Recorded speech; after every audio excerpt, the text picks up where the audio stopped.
Hyderabad city police ने digital marketing के नाम पर करोड़ों रुपए की धोखाधड़ी के सिलसिले में एक 61 साला सेल्स मैनेजर को गिरफ्तार कर लिया है, जिसने आसान आमदनी के झूठे वादों से मासूम लोगों को धोखा दिया।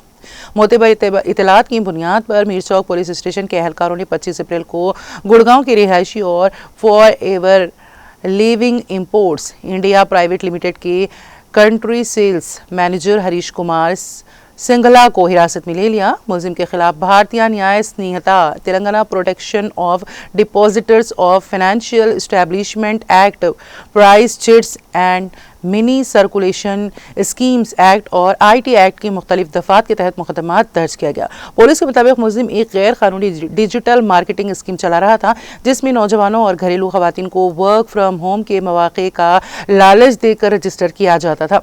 मुतासिरीन से रजिस्ट्रेशन फीस वसूल की जाती और उन्हें स्लो ट्रैक, मीडियम ट्रैक और फास्ट ट्रैक जैसे पैकेजेस में सरमायाकारी पर आमादा किया जाता था। इस स्कीम में ज़्यादा मुनाफे का वादा दरअसल हकीकी मसनूआत की फ़रोख्त के बजाय नए अफराद को शामिल करने, रिक्रूटमेंट पर मुबनी था, जिससे लोगों को गुमराह किया जाता रहा। तहकीकात में ये भी सामने आया है कि मुलजिम और उसके साथी ऑनलाइन व ऑफलाइन ट्रेनिंग सेशंस के जरिए सोशल मीडिया पर पुरतईश तर्ज जिंदगी की नुमाइश करते और लोगों को सरमाया लगाने पर राग़िब करते थे। इस मामले में रेन बाजार, मीर चौक और मदनापीठ पुलिस स्टेशनों में 3 FIR दर्ज की गई हैं, जबकि इससे कबल 3 मुकामी एजेंटों को गिरफ्तार किया जा चुका है। पुलिस ने कार्रवाई के दौरान मोबाइल फोन, लैपटॉप्स, iPad, अहम दस्तावेजात, FLP मसनूआत और एक मर्सिडीज बेंज कार को जब्त कर लिया है। नेज़ तकरीबन 3 करोड़ रुपए मौजूद बैंक अकाउंट्स को फ्रीज कर दिया गया है। हुकाम के मुताबिक केस के दीगर मुलजिमान मफरूर हैं, जिनकी तलाश जारी है और ये कार्रवाई city police commissioner VC Sajjanar समेत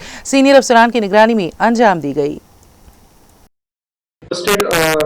This fraudulent scheme racket, which is the multi-level marketing scheme, calling this forever living products, in which we have arrested one person, Harish Singla, who is a country sales manager. So in which we have registered already 3 cases in Mirchok, Madanapet, as well as Renbazar PS. So this fraudulent scheme was working on the basis of giving the false promises that they will get commission. They used to lure the promises. They used to take the admission fees or registration fees like 200 rupees, 300 rupees.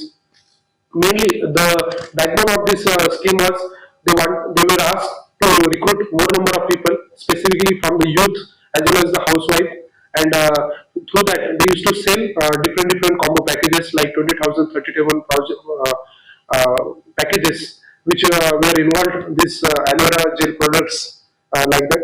So in which already we have arrested 3 persons earlier.